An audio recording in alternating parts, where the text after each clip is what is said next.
কলেজের গেট দিয়ে ঢুকবো এমন সময় দেখি কয়েকটা মেয়ে মিলে একটা ছেলেকে উদুম কেলানি খেলাচ্ছে। ভাবতেছি একবার গিয়ে দেখবো কি হয়েছে। পরে আবার ভাবলাম না, না যাওয়াই ভালো, কেননা নিজেকে আর ভেজালে জড়াতে চাই না। এমনিতেই ভেজাল ভেজাল করে করে জীবনটা বরবাদের দিকে ঠেলে দিয়েছি। আর না, আর তার চেয়ে বড় কথা, কলেজে আজ আমার প্রথম দিন। এখানে পরিবেশ সম্পর্কে আমার কোনো ধারণাই নাই। চুপচাপ মাথা নিচু করে চলে যেতে নিলে হঠাৎ পেছন থেকে একটা মেয়ে ডাক দেয়। পিছনে ফিরে, জি আমাকে বলছেন? এই ছেলে, ভাব নিচ্ছিস মনে হয়। এখানে তুই ছাড়া আর কে আছে যে তাকে ডাকতে যাব? ও আসলে বুঝতে পারিনি। জি বলুন, কি বলবেন? তবে নিজের মোটা মাথাটার দ্বারা বুঝে নিয়েছি মেয়েটা আমাকে কেন ডেকেছে। মেয়েটার হাতে সিগারেট। 100% শিওর মেয়েটা আমাকে র্যাগিং করার জন্য ডেকেছে। কলেজে নতুন মনে হয়। জি। কলেজে আসার আগে নিয়ম কানুন সম্পর্কে ধারণা নিয়ে আসিসনি যে কলেজের সিনিয়রদেরকে সম্মান করতে হয়? আসলে সরি, বুঝতে পারিনি। বুঝতে পারিসনি বললে তো আর হবে না। ভুলের জন্য তো তোকে শাস্তি পেতেই হবে। মানে শাস্তি কেন পেতে হবে? আমি তো আগে থেকে অবগত না কলেজ সম্পর্কে, না হয়তো সালাম দিতাম। এই ছেলে, আবার মুখে মুখে তর্ক করছিস। একে তো ভুল করেছিস, তার উপরে আবার মুখের উপরে কথাও বলছিস। তোর ডাবল সাজা প্রাপ্য। মাথা নিচু করে আছি, কারণ কলেজে আজ আমার প্রথম দিন। আর প্রথম দিন এসেই কোনো ঝামেলায় জড়াতে চাই না। এই নে ধর একটা কাগজ। যা, এটাকে খুলবি না, সোজা ওই যে জিন্স পরা মেয়েটা দেখছিস তাকে গিয়ে দিয়ে আসবি। কথা না বাড়িয়ে কাগজটা হাতে নিয়ে মেয়েটার কাছে চলে গেলাম। এই যে আপু। কি রে, কি হয়েছে? ডাকলি কেন? একটা আপু আপনাকে এই কাগজটা দিতে বলল। মেয়েটার হাতে কাগজটা দিয়ে চলে আসতে ধরলাম, এমন সময় মেয়েটা আবার ডাক দিল, এই ছেলে এদিকে আয়। আমি কাছে যেতেই মেয়েটা আমার গালে কষে কয়েকটা থাপ্পড় বসায় দিল। পুরো কলেজ তো আমার দিকে হা করে তাকিয়ে আছে। এই, তুই সাহস তো কম না, তুই আমাকে লাভ লেটার দিস? তুই জানিস আমি কে? চুপ করে আছি। কি লাভ লেটার? কিছুই তো মাথায় কাজ করছে না। আপু, আমি তো আপনাকে লাভ লেটার দেই নাই, আর কাগজে কি লেখা ছিল সেটাও জানি না। ওই যে আপুটা আপনাকে এটা দিতে বলল। মেয়েটা আরো কয়েকটা থাপ্পড় লাগাই দিল আমার গালে। আমি তো মেয়েটার থাপ্পড় খেয়ে হাবলার মতো ঠাই দাঁড়িয়ে আছি। দাঁড়া, লাভ লেটার দেওয়ার মজা বোঝাচ্ছি তোকে। ফোনটা বের করে কাকে জানি ফোন দিল। ইতিমধ্যে কয়েকটা ছেলে এসে হাজির। এই ছেলে আমাকে লাভ লেটার দিয়েছে, এবার তোরা কি করবি কর। ছেলে একটা এসে সোজা আমার কলার ধরে জোরে টান মারলো। সাথে সাথে আমার শার্টের বোতাম কয়েকটা ছিঁড়ে মাটিতে পড়ে গেছে। তোর কত বড় সাহস, তুই মাহি ম্যাডামকে লাভ লেটার দিস, যেখানে আমরা ওনার নাম পর্যন্ত মুখে নেই না। ভাইয়া বিশ্বাস করেন, আমি জানি না এটা কি লেখা ছিল। একটা আপু ওনাকে এটা দিতে বলল। এত কিছু আমি জানি না, কথা হচ্ছে তুই মাহি ম্যাডামকে লাভ লেটার দিয়েছিস, এখন তোর কি হাল করি তুই দেখ। বলে ছেলেটা আমাকে মারতে শুরু করলো। সাথে আরো কয়েকটা ছেলেও দৌড়ে এসে ছেলেটার সাথে মিলে মারতে আরম্ভ করলো। আমি তো মাটিতে পড়ে মার খেয়ে যাচ্ছি। এই হয়েছে, থাম, এবার যা তোরা, বাকিটা আমি দেখে নিচ্ছি। ছেলেগুলো আমাকে মেরে ধরে চলে গেল। আমি মাটিতে পড়ে আছি। মাহি আমার সামনে এসে, শোন, এটা হচ্ছে তোর সাজা, আর তোর কোনো দোষ নেই এটাও আমি জানি, কিন্তু তোকে মারলাম কেন জানিস? আশা করি জানিস না। তোকে মারার কারণ হচ্ছে এই মাহিকে সেটা চিনি নে। কলেজের সবাই আমার কথায় ওঠে আর বসে, আমার মুখের উপরে কোনো কথা বলার দুঃসাহস কারোর হয়নি এই কলেজে। এই কলেজ কেন থাক, আর বেশি কিছু নাই বা বললাম। কলেজে থাকলে এমনিতেই জেনে যাবি আমি কে। ভবিষ্যতে জানো কখনো বড় গলায় আমার সামনে কথা বলার দুঃসাহস না করিস, সেটার জন্য মেডিসিন দিলাম। শুধু তুই না, নতুন কেউ আসলেই কলেজে তাকে এমন মেডিসিনটাই দিই। যে মেয়েটা আমাকে কাগজটা দিছে সেই মেয়েটা মাহির কাছে আসে আর দুজনে মিলে হাসতে আরম্ভ করে। তারপর ওরা চলে যায়। কোনো মতে মাটি থেকে উঠে চুপচাপ করে ক্লাসরুমের দিকে রওনা দিলাম। লজ্জায় মাথা তুলতে পারছি না। পুরো কলেজের সামনে আমায় মারলো। যে আকাশ একবার একটা ডাক দিলে পুরো শহর ভেঙে লোকজন আসবে, সে আকাশকেই মাটিতে ফেলে মেরে চলে গেল। থাক, নতুন বলে কিছু বললাম না। ক্লাসরুম খুঁজে পাচ্ছি না, তাই একজনের কাছে জিজ্ঞাসা করলাম, ভাইয়া ক্লাসরুমটা কোন দিকে? চলো আমি দেখিয়ে দিচ্ছি, আমি একই ক্লাসে যাব। ছেলেটার সাথে ক্লাসরুমের দিকে যাচ্ছি। ছেলেটা বলে উঠলো, আমার নাম আসিফ, তোমার নাম কি? আকাশ।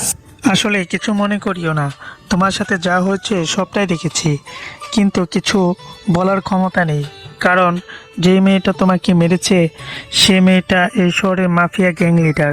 শুনতে একটু অন্যরকম লাগবে যে মেয়ে হয়ে মাফিয়া লিডার কি করে হয়, কিন্তু এটাই সত্য।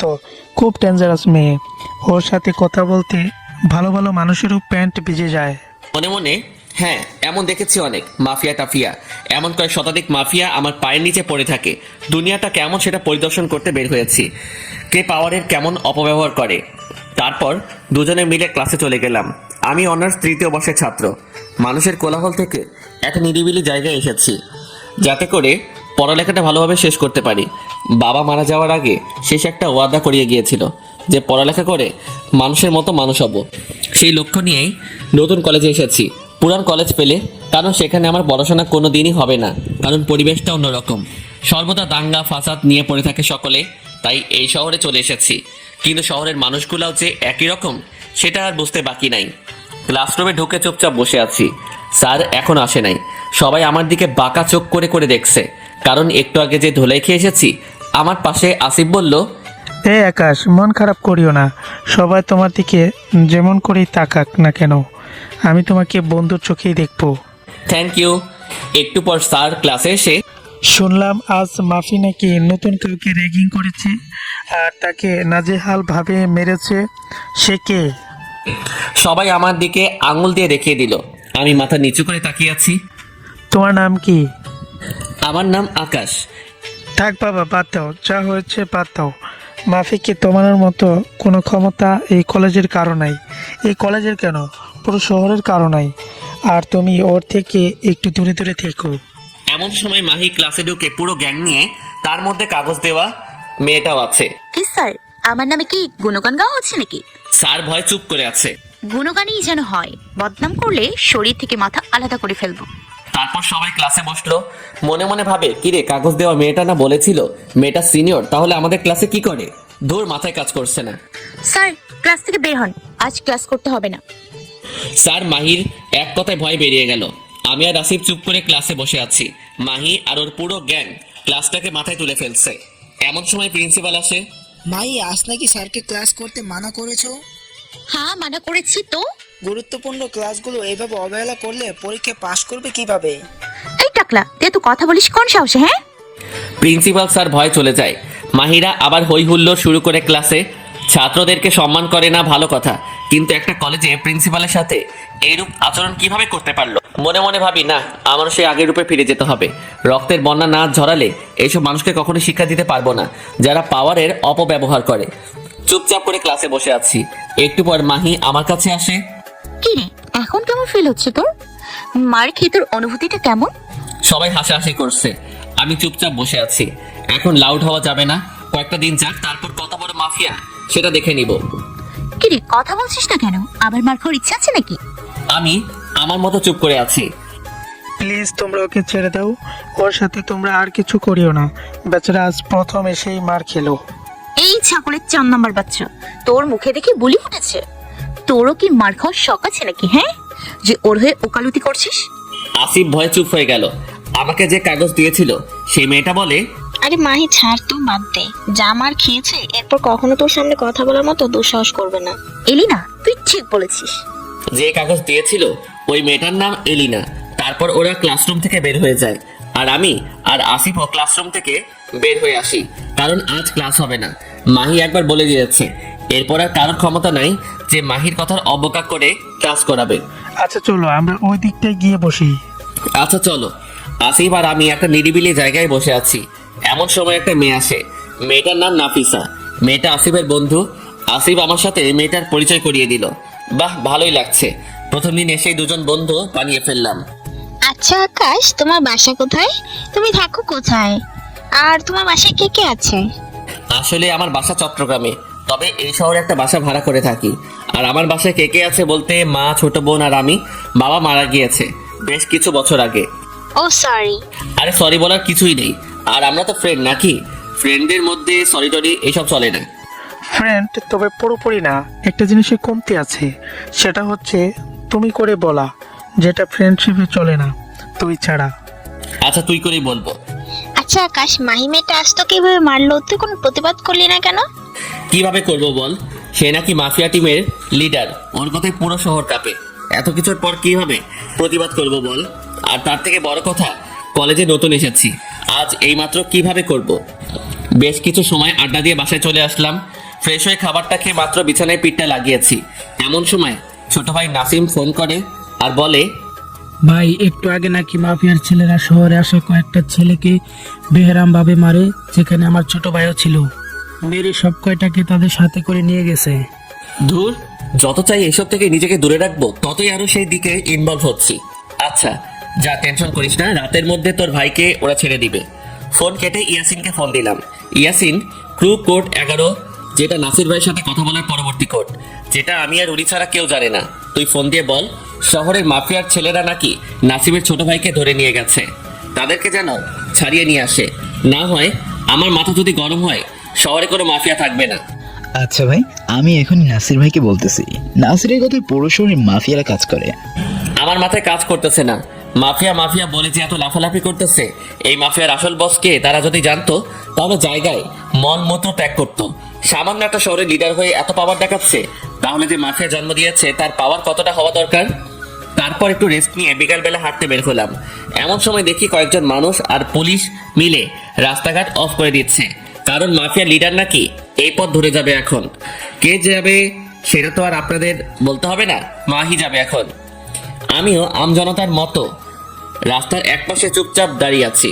হঠাৎ নজর পড়লো একটা গাড়ির মধ্যে একটা রোগী আটকা পড়েছে, যাকে হসপিটালে নিয়ে যাচ্ছিল, কিন্তু মাহি আসবে দেখে গাড়ি ঘোড়া সব সাইড করে দিয়েছে।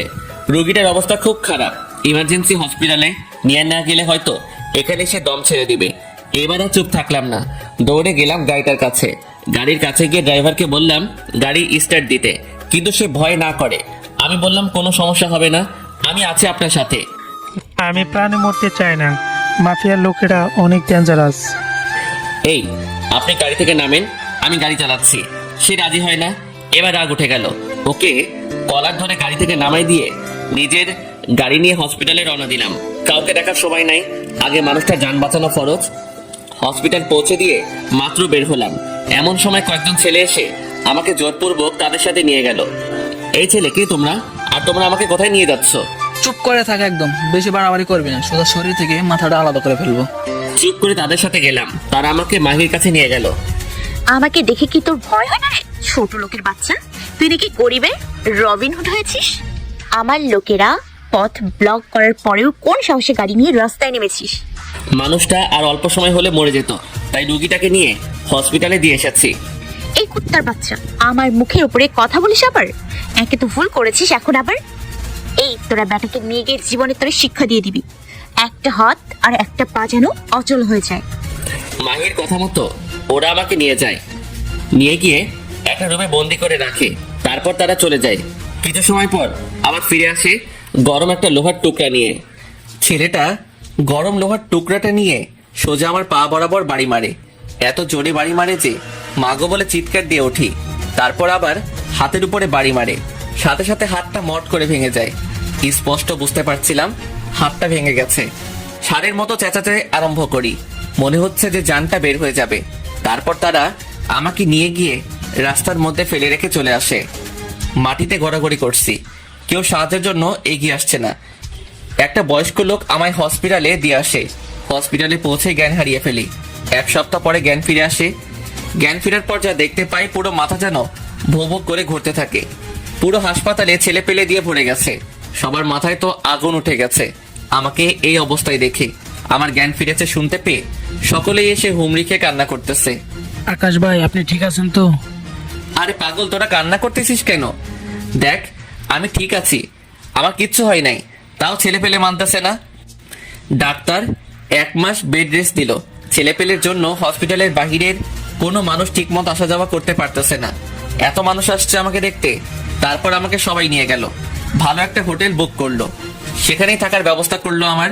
আর বাসার কেউ এই সব কিছু জানে না, মা জানলে তো সোজা স্ট্রোক করবে। সবাইকে চলে যেতে বললাম, কিন্তু কেউ কোনো কথা শুনছে না। ওদের একটাই কথা, আমাকে যারা মেরেছে ওদের রক্ত দিয়ে গোসল না করে ওরা কেউ এখান থেকে যাবে না। তাও অনেক কষ্টে বুঝিয়ে বাঁচিয়ে পাঠালাম। তবে কয়েকজন আমার সাথেই রয়ে গেছে, নাসিম, ইয়াসিন। ওদেরকে হাজার মানা করলেও ওরা যাবে না, তাই আর জোরও করিনি ওদের। আচ্ছা নাসিম, তোর ছোট ভাইকে ছেড়েছে? ভাই রাতের আগেই ছেড়ে দিছে। কথা বলতেছি এমন সময় নাসির ভাই এসে হাজির। নাসির ভাই বলতে শহরের মাফিয়া টিমের আসল লিডার। সে এসেছে আমার এই অবস্থা শুনে। নাসির ভাই তো পাগল পাগল হয়ে গেছে আমার এই অবস্থা দেখে। আকাশ ভাই, আপনার এই অবস্থা কে করলো? একবার খালি মুখ দিয়ে নামটা বের করেন, ওকে মেরে ওর শরীরের সমস্ত অঙ্গ প্রত্যঙ্গ টুকরো টুকরো করে শহরে আলাদা আলাদা স্থানে রেখে দেবো। মনে মনে না, নাম বলা যাবে না, কারণ আমি মুখ দিয়ে যদি একবার নাম বের করি, সেটা যেই হোক না কেন, নাসির ভাই সত্যি ওদেরকে কেটে টুকরো টুকরো করে ফেলবে। আর ওইসব ছেলেপেলেদের জন্য আমি একাই এনাফ। ওদের সাহেস্তা করতে ছেলেপেলের দরকার হবে না। আর তার চেয়ে বড় কথা, ওদেরকে আমি নিজের হাতে শাস্তি দিব। না, নাসির ভাই কে বা কারা করেছে জানি না, ছেলেগুলোকে এর আগে কখনো দেখি নাই। আকাশ ভাই, আপনি চিন্তা করবেন না, যে বা যারা এইরূপ করেছে তাদের ধরে এনে আপনার পায়ের সামনে হাজির করব। তারপর নাসির ভাই আরো বেশ কিছু সময় কথা বলে চলে যায়। দুপুরে খাবারের সময় হয়ে এসেছে প্রায়। খাবারকে ওষুধ খেয়ে নিলাম, একটু রেস্ট করা দরকার। কিন্তু রেস্ট করার আগে কয়েকজন যারা আছে তাদেরকে রুম থেকে একটু বের হয়ে যেতে বললাম, ইয়াসিন বাদে। সবাই বের হয়ে গেল। শোন ইয়াসিন, কি বলি মন দিয়ে শুনবি। হ্যাঁ ভাই বলেন। আমি যদি চাই যারা আমাকে মেরেছে তাদেরকে মেরে ফেলতে, সেটা আমার জন্য 2 মিনিটের চেয়েও কম সময় লাগবে। খালি একবার নাসির ভাইকে নামগুলা বললে হবে। কিন্তু আমি নাসির ভাইকে বলি নাই, কারণ ওদেরকে আমি নিজের হাতে মারবো। আর ছেলেগুলো হচ্ছে মাফিয়ার টিম, যেটা শহরে আছে সেই গ্যাংয়ের ছেলে পেলে। শোন, আর শহরের মাফিয়ার দায়িত্বে আছে হচ্ছে মাহি নামের একটা মেয়ে। ওর লেফট হ্যান্ড এবং রাইট হ্যান্ড 2টা ছেলে আছে। ওদেরকে গিয়ে তুলে নিয়ে আনবি। ওরাই আমার সাথে এইরূপ আচরণ করেছে। যত ছেলের আগে নিয়ে যাবি, কিন্তু কাউকে বলবি না। ওদেরকে কেন তুলে নিয়ে আনছিস কেউ জিজ্ঞাসা করলে বলবি আকাশ ভাইয়ের অর্ডার। আচ্ছা ভাই, আপনি একটু শুয়ে রেস্ট করেন, বিকেলবেলা আপনার চোখ খোলার আগে ছেলে দুটা আপনার সামনে থাকবে। আরে না না, এটা হোটেল, এখানে কোনো হাঙ্গামা করার দরকার নাই। শহরের আড্ডাখানা যেটা আছে সেখানের পিছনে যেই স্টোর রুমটা আছে সেখানে বেঁধে রেখে ফেলে আসবি। তারপর কি করতে হবে সেটা আমি বলে দিব। আচ্ছা ভাই। আচ্ছা যা। তারপর ইয়াসিন চলে যায় আর আকাশ একটু ঘুমানোর চেষ্টা করে। বিকেলবেলা চোখ খোলার আগে দেখে ইয়াসিন এসে হাজির। কিরে, কাজ কত দূর? ভাই, মাল দুইটাকে তুলে নিয়ে স্টোর রুমে ফেলে রেখে চলে আসছি। এই যে নেন মাল দুইটার ভিডিও। ইয়াসিন আসার আগে ওদের ভিডিও করে নিয়ে আসছে। কোনো সমস্যা হয় নাই তো? ভাই কি বলেন, কি সমস্যা হবে? যার আগে সবাই কোমরে গুঁজে মেশিন নিয়ে গেছি। এ ফার্স্টে ভালোই ভালো বলছি আমাদের সাথে আসতে, কিন্তু মাল দুইটা একটু পাওয়ার দেখাইছে যে এই সেই, কিন্তু সে জানে না আমরা তার বাপেরও বাপ। কি আর করা ভাই, যখন বাংলা ভাষায় বুঝাইতে পারি নাই তখন মেশিন কবলে থেকে তুলে নিয়ে আসছি। যা, এবার ফ্রেশ হয়ে নে। এইভাবেই দিন কাটতে লাগলো। মাহির লেফট হ্যান্ড এবং রাইট হ্যান্ড 2টা এখনো স্টোর রুমে বন্দি। পুরো শহর তামা তামা করে খুঁজে ফেলছে শহরের মাফিয়ার লোকেরা, কিন্তু কেউ খুঁজে পায় নাই এই 2টাকে। আমার প্ল্যান হচ্ছে আগে পুরোপুরি সুস্থ হই, তারপর ওদের ব্যবস্থা করব। আর কিছুদিন যাওয়ার পর পুরোপুরি সুস্থ হয়ে গেলাম, এবার সব কয়টার অবস্থা নাজেহাল করব। নাসিম আর ইয়াসিনকে নিয়ে স্টোর রুমে গেলাম, যেখানে মাল 2টাকে বন্দি করে রেখেছে ইয়াসিন। আর ইয়াসিনকে আগে বলে রেখেছিলাম আমি সুস্থ হওয়ার আগ পর্যন্ত যেন ওদের দেখভালের কমতি না হয়, কারণ কোরবানির গরুর ভালো করে দেখভাল করতে হয়। ওদেরকে বাইরে রেখে আমি স্টোর রুমের ভিতরে গেলাম। গিয়ে দেখি মাল 2টাকে ইয়াসিন শিকল দিয়ে বেঁধে রেখেছে। আমাকে দেখেই একজন বলে উঠল, এই তুই এখানে? তোকে না মেরে হাত পা ভেঙে রাস্তায় ফেলে চলে আসছিলাম, তুই এখনো মরিস নাই? বাপ কখনো এত সহজে মরে নাকি রে কুত্তার বাচ্চা, বলে বুকের মধ্যে সচরে একটা লাথি মারলাম। আমি মরলে তোদের শরীর থেকে কলিজা কেটে বের করবে কে? আর কার গায়ে হাত দিয়েছিস সেটা যদি জানতি তাহলে এখনই দম আটকে মারা যাইতি। ইয়াসিন সেলাই রেঞ্জ আর কাঁটাটা নিয়ে আয়। ইয়াসিন এসে সেলাই রেঞ্জ আর কাঁটাটা দিয়ে গেল। সেলাই রেঞ্জটা হাতে নিয়ে দুজনের পা বরাবর 2টা সজোরে বাড়ি মারলাম। বাড়ি মারার সাথে সাথে পায়ের হাড্ডিটা মট করে যে ভেঙে গেছে সেটা স্পষ্ট নিজের কানে শুনতে পেলাম। দুইজনেই মাগো বলে চিৎকার করে উঠল। এখন কেমন লাগে? তারপর আবার হাতের মধ্যে বাড়ি মারলাম। দুজনেই ষাঁড়ের মতো চিৎকার করে করে চেঁচাচ্ছে আর হাত জোর করে মিনতি করছে, প্লিজ আমাদের ছেড়ে দাও, আমাদের ভুল হয়ে গেছে। এখন কেন? তখন মনে ছিল না কার সাথে পাঙ্গা নিচ্ছিস? একজন বলে উঠল, বিশ্বাস করো, তুমি কে বা কি করো তা আমরা জানি না। লিডার অর্ডার করছে তাই তোমার সাথে এইরূপ করে করছি, প্লিজ আমাদের ক্ষমা করে দাও। না, তোদের ক্ষমা নাই। আমি কাটারটা হাতে নেই, তার আগে ছেলে 2টার মুখের মধ্যে কাগজ গুজে দেই যেন চিৎকার করতে না পারে। তারপর কাটারটা দিয়ে ছেলে 2টার বুকের মধ্যে লাগাতার পোজ দিতে থাকি। চিটচিট করে রক্ত পড়তেছে ছেলে 2টার শরীর থেকে। শোন, আর অল্প সময় পর হয়তো তোদের জান চলে যাবে। তার আগে আমার পরিচয়টা তোদের দিয়ে দেই, হয়তো তোদের মরার জন্য আহসান হবে। আকাশ ছেলে দুটোর কানের সামনে গিয়ে কানে কানে নিজের আসল পরিচয়টা বলে। ছেলে দুটো সাথে সাথে চোখ বড় বড় করে ফেলে আর সাথে সাথেই দম আটকে মারা যায়। আকাশ ইয়াসিনকে ডেকে বলে এই দুটো বডিকে শহরের সিটি রোডে টাঙিয়ে রেখে আসতে, যাতে করে মানুষজন দেখে। পুরো শহর তো হাহাকার লেগে গেছে, মাফিয়ার ছেলেদের এইরকম বেধড়কভাবে কে মারল, কার এত বড় বুকের পাটা। নাসির ভাইয়ের ছেলেরা তো পাগল পাগল হয়ে গেছে। মাহির তো পুরো মাথা খারাপ হয়ে গেছে যে করেই হোক এই দুজনের হত্যাকারীকে সে খুঁজে বের করবেই। অন্যদিকে আকাশ তো দিব্যি ঘুরে বেড়াচ্ছে, ওর মনে হচ্ছে কিছুই যেন হয় না। পরের দিন সে কলেজে যায়। আসিফ আর নাফিসা আকাশকে দেখতে পেয়ে দৌড়ে আসে। কিরে আকাশ, এতদিন কোথায় গিয়েছিলি রে? আর একটা পারিবারিক কাজে আটকে পড়েছিলাম। এখন সব ঠিক হয়েছে তো? হ্যাঁ। আচ্ছা আকাশ, কিছু কি শুনেছিস? মাফিয়া ছেলে দুটাকে নাকি কে যেন মেরে শহরের সিটি রোডে টাঙিয়ে রেখে দিয়েছে। হ্যাঁ, আমি একটু শুনেছি। কলেজে এসেছি পর্যন্ত সবাই একই কথা কানাফোসা করতেছে। চল, ক্লাসের সময় হয়ে এসেছে, ক্লাসের দিকে যাই। তিনজন মিলে ক্লাসের দিকে যাচ্ছি, এমন সময় মাহির সামনাসামনি পড়ে গেলাম। মাহি তো আমার দিকে চোখ বড় বড় করে চেয়ে আছে। আমি সাইড কেটে চলে আসলাম। ক্লাস করছি, এমন সময় কয়েকটা ছেলে ক্লাসরুমের মধ্যে এসে বলল মাহি নাকি আমাকে ডাকতেছে। আচ্ছা চলো। স্যারের অনুমতির প্রয়োজন নাই, কারণ মাহির কথা একবার যখন বলছে সবাই চুপ। নাফিসা তো ভয় শেষ। আকাশ প্লিজ, কখন কি করে বসে তোর সাথে। আর টেনশন করিস না। তারপর ছেলেগুলোর সাথে মাহির কাছে গেলাম। মাহি সবাইকে চলে যেতে বলল, সবাই চলে গেল। এই ছেলে, তুই জীবিত হলি কি করে? সেদিন ওরা বললো যে তোকে মেরে হাড়গুড় গুঁড়ো করে দিয়েছে। ওদের কথা মতো তো তুই বাঁচার কথা না, কিন্তু বাঁচলি কি করে? আরেকটা কথা, সেটা হচ্ছে তোকে কেমন যেন আমার সন্দেহ হচ্ছে। তোকে যারা মেরেছিল সেই দুজনকে কার জানি মেরে শহরের সিটি রোডে টাঙিয়ে রেখে আসছে। দেখেন, আপনার কোনো কথার জবাব দিতে আমি ইচ্ছুক নই। আর বড় কথা হচ্ছে আমি ভুল করেছি, তার জন্য তো মেরে হাত ভেঙে দিয়েছেন। এত শাস্তি দেওয়ার পরেও কি আপনার শখ মিটেনি? এই ছেলে, বেশি কথা শিখে গেছিস মনে হয় না? কথা যাই বলবো চুপচাপ শুনবি, না হয় জ্যান্ত মেরে পুঁতে ফেলবো।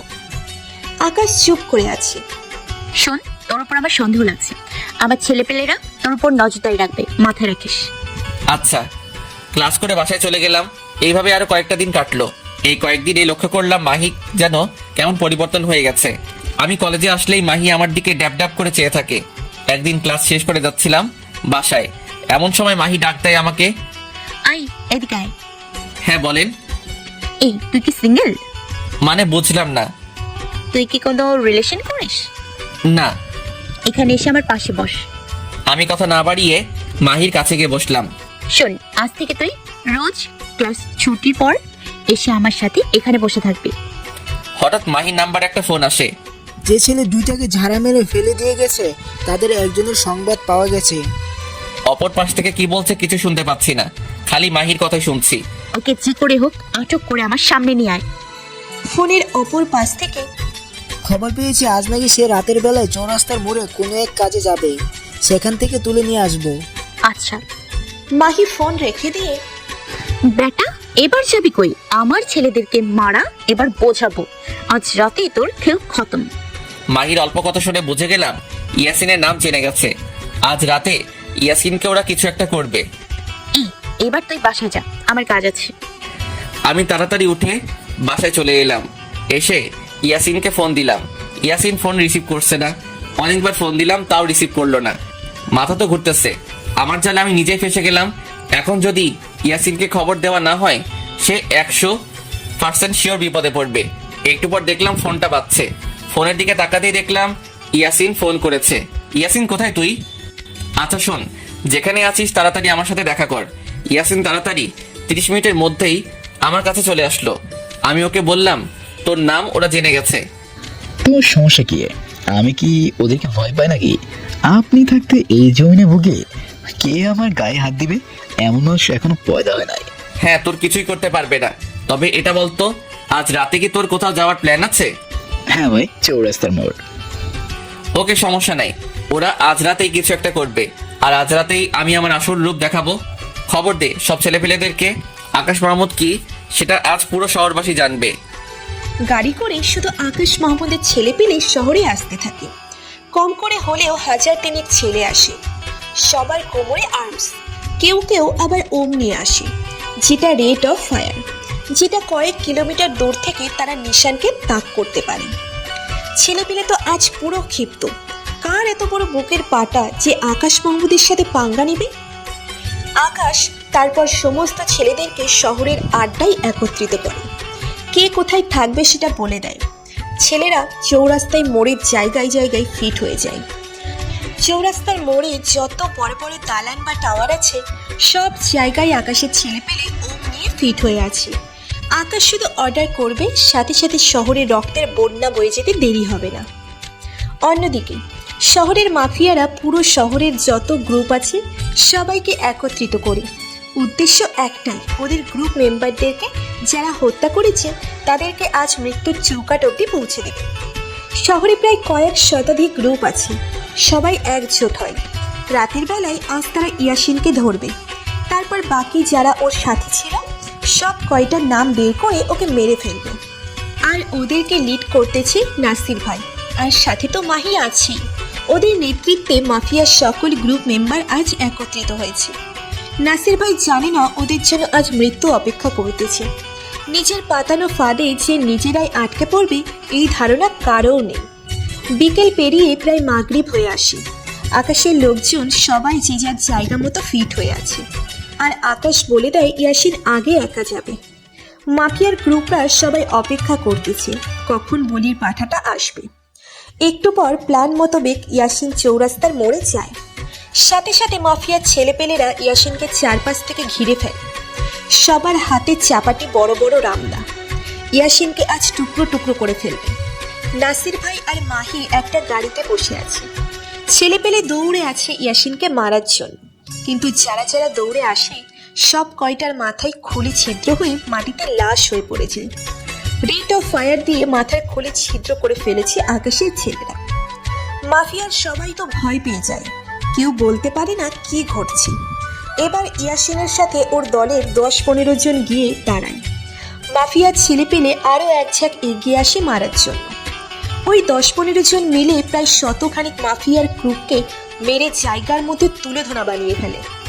এবার একত্রে সমস্ত মাফিয়ার ক্রুরা ওই 10-15 জনের উপরে ঝাঁপিয়ে পড়ে। 10-15 জন মিলে এত জনের সাথে কখনোই পেরে ওঠা সম্ভব না। মাফিয়ার গ্রুপরা ওদেরকে মারতে শুরু করে। এমন সময় নাসির ভাই আর মাহি গাড়ি থেকে নেমে আসে। অন্ধকার দেখে কাউকেই তেমন একটা চেনা যাচ্ছে না, না হয় নাসির ভাই ইয়াসিনকে দেখেই চিনে ফেলত। নাসির ভাই ইয়াসিনের বুকের মধ্যে সজোরে একটা লাথি মারে। কুত্তার বাচ্চা, তোর কত বড় সাহস আমার ছেলে পেলেদের গায়ে হাত দিস? তোদের বুক থেকে আজ কলিজা ছিঁড়ে বের করে ফেলবো। এই সব কয়টাকে গাড়িতে তুলে নিয়ে যা।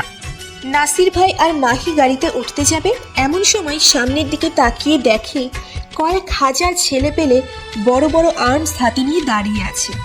শুরু হয়ে যায়। তারা মাত্র সংখ্যায় কয়েক শতাধিক, আর যারা বড় বড় আর্মস নিয়ে দাঁড়িয়ে আছে ওরা সংখ্যায় কয়েক হাজার। আকাশের ছেলেপেলেরা মাফিয়ার পুরো টিমকে চতুর্দিক থেকে ঘেরাও করে ফেলে আর উড়াধুরা গুলি ছুটতে শুরু করে। মিনিটের মধ্যে মাফিয়ার কয়েক শতাধিক ক্রু মারা যায়। এমন সময় আকাশ সামনের দিকে এগিয়ে আসে। নাসির ভাই আর মাহি ভয়ে মাটিতে জড়সড় হয়ে বসে পড়ে। পুরো শহর যেন নিস্তব্ধ হয়ে গেছে। বাহিরে গোলবর্ষণ হচ্ছে দেখে সবাই নিজের নিজের ঘরের দরজা বন্ধ করে চুপচাপ ঘরের মধ্যে বসে থাকে। কয়েক শত মাফিয়ার ক্রু খালি জীবিত আছে। সবাই নিজের প্রাণ বাঁচানোর ভয়ে উপরওয়ালার কাছে প্রার্থনা করতে আরম্ভ করে। আকাশ অনেক আগেই লক্ষ্য করেছে এখানে নাসির ভাই আছে, তাই সে তার দিকে এগিয়ে যায়। কোথা থেকে যেন এক ফোঁটা আলোক রশ্মি এসে আকাশের মুখের উপরে পড়ে। মাহি তো আকাশকে দেখে তাজ্জব হয়ে যায়, আর নাসির ভাই চোখ বড় বড় করে আকাশের দিকে তাকিয়ে আছে। আকাশের ছেলেপেলেরা তো প্রচণ্ড রকমের ক্ষিপ্ত হয়ে গেছে, সব কয়টাকে এখানেই মেরে ফেলবে। নাসির ভাই দৌড়ে গিয়ে আকাশের পায়ে পড়ে যায়। আকাশ ভাই, আপনি আমাকে মাফ করে দেন। বিশ্বাস করেন, আমি জানতাম না ছেলেগুলো আপনার ছেলে পেলে ছিল, না হয় কখনোই ওখানে আসতাম না। মাফিয়ার ক্রু সবাই হা করে ওদের লিডারের দিকে তাকিয়ে আছে। কি করছে কি ওদের লিডার, আর কেই বা এই লোক? মাহি তো রীতিমতো একটার পর একটা অবাক হয়েই যাচ্ছে। আরে নাসির ভাই কি করছেন কি? পা ছাড়েন, আপনি আমার বয়সে অনেক বড় ভাই। না ভাই, আমি আপনার পা ছাড়বো না। আপনি আগে বলেন আমায় মাফ করে দিয়েছেন। ভাই প্লিজ পাটা ছাড়েন। ভাই আপনার উপরে কোনো রাগই নাই আমার যে মাফ করার মতো কোনো কিছু থাকবে। উঠেন এবার। নাসির ভাই আকাশকে জড়িয়ে ধরে কান্না করে দেয়। নাসির ভাই তবে একটা জিনিস, সেটা হচ্ছে শহরের মাফিয়ার ক্রুরা এতটা বাজে আর এতটা নিকৃষ্ট যার কোনো তুলনা হয় না। পাওয়ারের অপব্যবহার কাকে বলে সেটা শহরের মাফিয়াদের না দেখলে বুঝতেই পারতাম না। ভাই শহরের মাফিয়ারা পুরো মাফিয়া টিমের নামটাই ডুবিয়ে দিল। আর আমি ওই দিন আপনাকে ইচ্ছে করেই ওদের হুলিয়া বলিনি, কারণ আমি দেখতে চেয়েছিলাম শহরের মাফিয়াদের কার্যকলাপ। ভাই আপনার কাছে আমি হাত জোর করে ক্ষমা চাচ্ছি, এমন ধরনের ভুল আর কখনোই হবে না। তারপর নাসির ভাই মাহির কাছে যায় আর ওর গালে কয়েকটা কষিয়ে থাপ্পড় বসিয়ে দেয়। এই মেয়ে, তুই জানিস এই আকাশ মাহমুদকে? তার সাথে পাঙ্গা নিয়েছিস তুই? হ্যাঁ, মাহি চুপ করে আছে। আর যদি আমি না থাকতাম তোরা আজ এখান থেকে কেউ জীবিত ঘরে ফিরতে পারতি না। তোরা যে মাফিয়ার পাওয়ার নিয়ে চলিস, এই সেই আকাশ মাহমুদ যে পুরো ওয়ার্ল্ডের মাফিয়ার বস, যার উপরে কোনো মাফিয়ার বস নাই। তার এই তৈরি করা এই মাফিয়া গ্যাং, আর আজ তোরা তার সাথে পাঙ্গা নিয়েছিস। সবাইকে উদ্দেশ্য করে বলে, দেখ চারিদিকে তাকিয়ে এক ডাক দিয়েছে, হাজার হাজার মাফিয়ার দল এসে একত্রিত হয়েছে। মাফিয়া লিডার হওয়ার পরেও তার কোনো বড়াই নেই, কিন্তু তোদের এত পাওয়ার আসলো কোথা থেকে? সবাই তো এই কথা শোনার পর মাথায় হাত দিয়ে ফেলে। মাহি তো মনে হয় এখনই মাটি ছেদ করে জমিনে ঢুকে যাবে এমন কথা শোনার পর। আকাশ সবার উদ্দেশ্য করে বলে, আজ থেকে কেউ যদি পাওয়ারের অপব্যবহার করেছো, সোজা তার জীবনটা কেড়ে নিব। আর এবারের মতো সবাইকে ক্ষমা করে দিলাম। আর এই যে লেডি মাফিয়া, আপনাকে চাইলে এখনই মেরে মাটি চাপা দিয়ে দিতে পারি, কিন্তু তা করলাম না, কারণ অপরাধ করলে তাকে সুযোগ দিতে হয় শুধরানোর জন্য। আমিও তাই করলাম। পরবর্তীতে এমন কিছু চোখে পড়লে সোজা মেরে বালি চাপা দিয়ে দিব। সেদিনের পর থেকে পুরো শহরবাসী আকাশ মাহমুদকে এক নামে চিনে গেছে, কিংস অফ মাফিয়া। আর যাদেরকে মেরে ফেলেছে সবাইকে আকাশের ছেলেপেলেরা গুম করে ফেলেছে। পরের দিন আকাশ আবার আগের ন্যায় ক্লাস করতে যায়। পুরো কলেজ যেন আকাশের দিকে হা করে তাকিয়ে আছে। আকাশকে সেটা পুরো কলেজ জেনে গেছে। ক্লাস করে বাসায় যাবে এমন সময় এক ইয়ার সিনিয়র একটা মেয়ে আকাশের কাছে আসে, ওর সাথে ফ্রেন্ডশিপ করতে চাই। হঠাৎই কোথা থেকে জানি মাহি এসে ঠাস করে থাপ্পড় মারে মেয়েটাকে। আকাশ তো হা করে তাকিয়ে আছে মাহির দিকে। মেয়েটা মাহির ভয়ে থাপ্পড় খেয়ে সোজা হেঁটে চলে যায়। এই ছেলে, সমস্যা কি? হ্যাঁ, কই কিসের সমস্যা? আমার তো কোনো সমস্যা নাই। তোমাকে না বলেছিলাম ক্লাস শেষ করে আমার সামনে বসে থাকতে? আর ওই মেয়ের সাথে কিসের ফ্রেন্ডশিপ? মনে মনে কালকের পর থেকে মাহির কথা বলার ধরন অনেকটা পরিবর্তন হয়ে গেছে। কেন আমি তোমার সাথে বসে থাকতে যাব? আর আমি কার সাথে ফ্রেন্ডশিপ করব সেটা কি তুমি ঠিক করবে?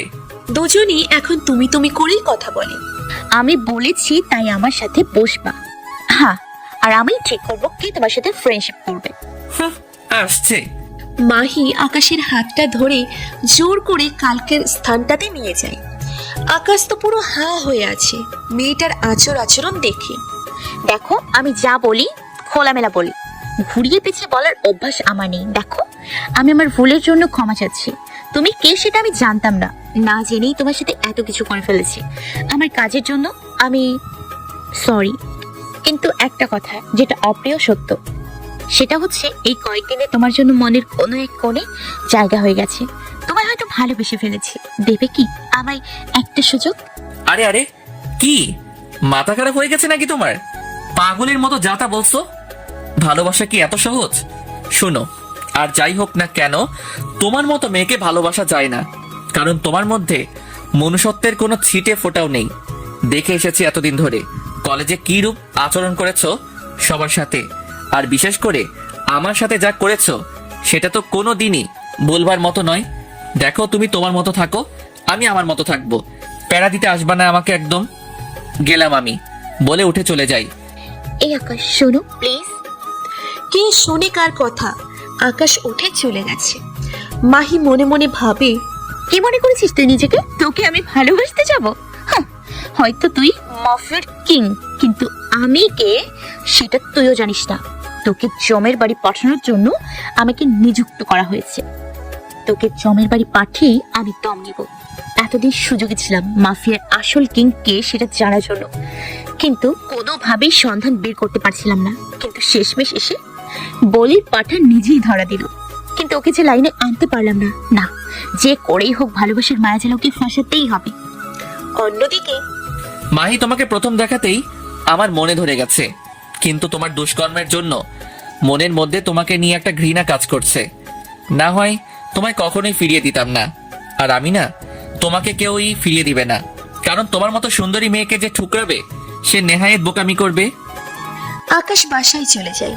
একটু পর বাড়ির মালিক এসে বাড়ি ভাড়া ফ্রি করে দেয়, কারণ আকাশকে চিনে না এখন শহরে এমন কোনো লোক নেই। অন্তত না চিনলেও তার নাম সবার ধারে ধারে পৌঁছে গেছে। বাসায় গিয়ে খেয়ে দিয়ে একটু রেস্ট নেয়। বিকেলবেলা ঘুম থেকে উঠে আসিফকে ফোন দেয়, কিন্তু আসিফ ফোন রিসিভ করে না। তাই নাফিসাকে ফোন দেয় আসিফের কি হয়েছে জানতে। দেখ আকাশ, আমরা তোর আসল পরিচয় জানতাম না। যখন থেকে জানতে পেরেছি তখন থেকে মনের মধ্যে একটা ভয় কাজ করে। তোর সাথে চলাফেরা করলে যদি কখনো কোনো ভুল হয় তাহলে তো তুই আমাদের খবর করে ছেড়ে দিবি। সেই ভয়ে আসিফ আর আমি আজ কলেজে যাইনি। আরে নাফিসা, তুই কি পাগল হয়ে গেছিস? আর আমাকে কি তোর মাহির মতো ওইরূপ মনে হয়? শোন, আমি আমার মতো, অন্যের মতো আমাকে মনে করিস না। আমার যদি পাওয়ার দেখাতেই হতো তাহলে অনেক আগে দেখাতাম, কিন্তু আমার কাছে এই সব থেকে বন্ধুত্ব অনেক ঊর্ধ্বে। ক্ষমা করিস রে, আমরা আরো কত কি ভেবে নিয়েছি। তো চল কোথা থেকে ঘুরে আসি। আসিফকে ফোন দে। আচ্ছা ওয়েট, আমি ওরে বলতেছি, ওর অন্য একটা নাম্বার আছে। তারপর তিনজন প্ল্যান করে ঘুরতে বের হয়েছি। একটা পার্কে বসে আছি তিনজনে। হঠাৎ দূরে একটা জায়গায় নজর পড়লো। একটা ছেলেকে কয়েকজন মিলে বেদরম ভাবে মারতেছে। ছেলেটা বাঁচাও বাঁচাও বলে চিৎকার করতেছে, কিন্তু কেউ সাহায্যের জন্য এগিয়ে যাচ্ছে না। সবাই পাশে দাঁড়িয়ে দাঁড়িয়ে দেখছে। কি করব বুঝে উঠতে পারতেছি না। ছেলেটাকে বাঁচাতে যাব না এখানে বসে থাকবো? না, ছেলেটাকে বাঁচানো প্রয়োজন। আসিফ, তোরা থাক, আমি দেখছি কি হয়েছে। আচ্ছা, কিন্তু দোস্ত তুই ভেজাল করিস না। আচ্ছা, তারপর সেখানে গিয়ে জিজ্ঞাসা করলাম, এই তোমরা ছেলেটাকে এইভাবে মারতেছো কেন? ছেলেগুলো থেকে একজন বলল, এই তোর কেন লাগে রে? এখানে এতগুলো মানুষ থাকতে কেউ কোনো কথা বলতেছে না, তুই কেন প্যাঁ প্যাঁ করতেছিস? যা গিয়ে নিজের কাজ কর। না গেলে কি করবি? ছেলে একটা আমার কাছে এসে কোমর থেকে মেশিন একটা বের করে কপালে ধরে। এই বেশি জবানে শিখেছে মনে হয়, সোজা বাংলা কথা কানে যায় না। শোন, এইসব মেশিন নিয়ে ছেলে খেলা বহু পুরনো। আকাশ মাহমুদ এইসব নিয়ে এক যুগ আগে খেলা ছেড়ে দিছে। আমার নাম শুনতেই ছেলেটা সাথে সাথে আমার পায়ে পড়ে যায়। বাকি 2-3 জন যারা আছে ওর সাথে সবাই তো অবাক। কি রে, ওর কি হলো? ছেলেটাকে মারতে গিয়ে ওর পায়ে পড়ে গেল কেন? বাকি ছেলেগুলাও আকাশের দিকে এগিয়ে যায়। আকাশ ভাই, আমাদের ক্ষমা করে দেন, আমরা ভুল করে ফেলেছি। আকাশের নাম শুনে ছেলেটার মুখে এবার সবাই আকাশের পায়ে পড়ে গেল। ভাই, আমরা এমন ভুল আর কোনোদিন করবো না। ক্ষমা আমার কাছে না, ওর কাছে গিয়ে চাও, যাকে তোমরা সবাই মিলে এত সময় ধরে মারলে। আচ্ছা ভাই। ছেলেগুলোকে মিলমিশ করে দিয়ে সেখান থেকে চলে এলাম। বাহ আকাশ, তুই তো খুব ভালো একজন মানুষ। আসলে আমরা তোর আসল পরিচয় জানার পর তোকে যে রূপটা ভেবেছিলাম তার চেয়ে পুরোটাই ভিন্ন। তুই আসলে দুনিয়াতে ভালো মানুষ আছে রে। আসিফ, একটু বেশি হয়ে যাচ্ছে কিন্তু। আচ্ছা আচ্ছা, সরি। আচ্ছা, তোদের তো একটা কথা বলতেই ভুলে গেছি। মাহিয়াস আমাকে প্রপোজ করেছে। দুজনেই ভূত দেখার মতো আমার চেহারার দিকে হা করে আছে। কি রে, কি হয়েছে রে? শোন আকাশ, ওই মেয়ের সাথে এইসব একদম জড়াবি না। ওই মেয়ে আস্তে একটা ডাইনি। আরে পাগল নাকি? ওর সাথে আমি এইসবে জড়াবো? তবে মেয়েটা কিন্তু সেই রকমই সুন্দর রে। তাহলে তুই কি ওর গলায় ঝরে পড় না? সেদিনের মতো আড্ডা দিয়ে বাসায় চলে আসলাম। রাতে খাবার খেয়ে বিছানায় শুয়ে আছি। এমন সময় ইয়াসিনের ফোন রিসিভ করে, হ্যাঁ কি রে? ভাই, দোয়াইয়ের মাফিয়ারা যে আছে আরে বাবা, তার নজর নাকি আমাদের দেশের উপরে। গোপন সূত্রে জানতে পারলাম সে নাকি আর কিছুদিনের মধ্যে আমাদের দেশটা নিজের কবজে করে নিবে। তার আসল উদ্দেশ্য আমাদের দেশকে নিজের কবজে করে নিয়ে সন্ত্রাস আর জঙ্গিবাদ তৈরি করবে। আর ইতিমধ্যে সে নাকি তার বিশেষ একটি টিম বাংলাদেশে পাঠিয়ে দিয়েছে, যারা নাকি তাদের কাজকর্মে নিযুক্ত হয়ে গেছে। দেশের তথ্য কালেক্ট করছে তারা। কি বলিস কি? আচ্ছা দাঁড়া, আমি দেখছি কার এত বড় সাহস আমার দেশের উপরে নজর দেয়, আমার দেশকে সন্ত্রাস আর জঙ্গিবাদ দিয়ে পরিপূর্ণ করতে চায়। আকাশ সাথে সাথে আন্ডারওয়ার্ল্ড ডন ইয়াসিরকে ফোন দেয়। হ্যাঁ আকাশ ভাই বলুন, কিভাবে স্মরণ করলেন আমাকে? ভাই, স্মরণ সর্বদাই করি, কিন্তু কাজে কর্মে এতটা ব্যস্ত থাকি যে কথা বলা হয়ে ওঠে না। এটা কোনো কথা না, তো বলো আমাকে কেন স্মরণ করলে? ভাই, দুবাইয়ের ডন আলিবাবার নজরে নাকি আমার দেশের উপর। ওকে বোঝান, না হয়তো আমার দেশের উপরে কুনজর দিবে, তো ওর মস্তক আমি শরীর থেকে আলাদা করে ফেলবো। আকাশ ভাই, ওই কামিনীটা আমার সাথে সম্পর্ক ছিন্ন করে ফেলেছে। ওর সাথে আমার এখন আর সম্পর্ক নাই। কিন্তু ওই শয়তানের নজর আমি তোমার দেশের উপর পড়তে দিব না। তোমার যেই সাহায্য লাগবে আমাকে বলবে। আচ্ছা ভাই, তারপর কথা বলে রেখে দেয়, কিন্তু তাও কেন যেন মাথা কাজ করছে না। খালি একটা জিনিসই মাথায় ঘুরতেছে, ওর যে দলটা দেশে আসছে তারা যেন তথ্য নিয়ে দেশে ফিরতে না পারে। আকাশ একটা প্ল্যান বানায় কিভাবে ওদেরকে ধরবে। পরের দিন সকালে উঠে রীতিমতো কলেজ যায়। নাফিসা, আসিফ ওরা আগে থেকেই এসে পড়েছে। এমন সময় হঠাৎ কোথা থেকে জানি মাহি এসে আকাশকে পিছন থেকে জড়িয়ে ধরে। আকাশের তো মাথায় রাগ উঠে যায়।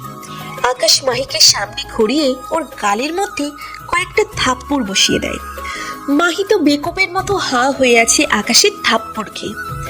নাফিসা আর আসিফও চোখ বড় বড় করে তাকিয়ে আছে আকাশের দিকে। কি করলো আকাশ এটা? এই মেয়ে, গতকাল মানা করেছি না আমি তোর সাথে রিলেশনে জড়াতে চাই না, তাও তুই কোন সাহসে আজ এসে আমায় জড়িয়ে ধরলি? আমি তো তোমায় ভালোবাসি, তাই জড়িয়ে ধরেছি আর কি। রাখ তোর ভালোবাসা, তোর মতো মেয়েকে কে ভালোবাসতে যাবে? সামনে থেকে দূর হ আমার। আজ তো খালি থাপ্পড় দিলাম, পরের বার এমন ধরনের কিছু করলে সোজা গালের দাঁত সবগুলো ফেলাই দিব। তাই করো, তোমার যা করতে মন চায় আমার সাথে করো, কিন্তু প্লিজ আমায় ফিরিয়ে দিও না। কাল সারা রাত ঘুমোতে পারিনি, খালি তোমার কথা মনে পড়েছে। দেখ মাহি, এটাই শেষবার, এরপর কিন্তু এমন কিছু করলে সত্যি খারাপ হবে। এই নাফিসা, তোরা চল তো, বলে ওদেরকে নিয়ে ক্লাসে চলে যাই। মাহি তো সেখানেই থ হয়ে দাঁড়িয়ে আছে। কত বড় সাহস বেটা, তুই আমাকে মারলি, এর প্রতিশোধ আমি নিয়ে ছাড়বো। এমন সময় মাহির ফোনে একটা ফোন আসে। মাহি ফোনের দিকে তাকিয়ে তো থরথর করে কাঁপতে শুরু করে। তাও ভয়ে ভয়ে ফোনটা রিসিভ করে। অপর পাশ থেকে কাজ কতটা রেখেছে? আর কয়েকটা দিন সময় লাগবে, বেটাকে কোনোভাবেই লাইনে আনতে পারছি না। আমি জানতাম তোমাকে দিয়ে কাজ হবে না, তোমার মতো মেয়ে এসব কাজের যোগ্য নয়। এখন যদি বস ফোন দেয় আমি কি জবাব দেবো? তোমার উপর ভরসা করে আমি ঠিক হয়নি।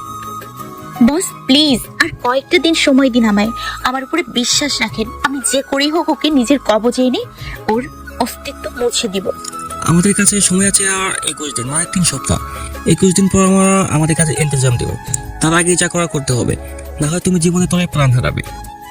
না না বস, এর আগেই কাজ হয়ে যাবে। ফোন রেখে দেয়। মাহির তো মাথায় কাজই করতেছে না। আকাশ তো বললো নেক্সট টাইম এমন কিছু করলে সে আমাকে খবর করে ছাড়বে। কিভাবে কি করব আমার মাথায় তো কাজই করছে না। আকাশ ক্লাসে গিয়ে বসে আছে। একটু পর স্যার আসে আর লেকচার শুরু করে।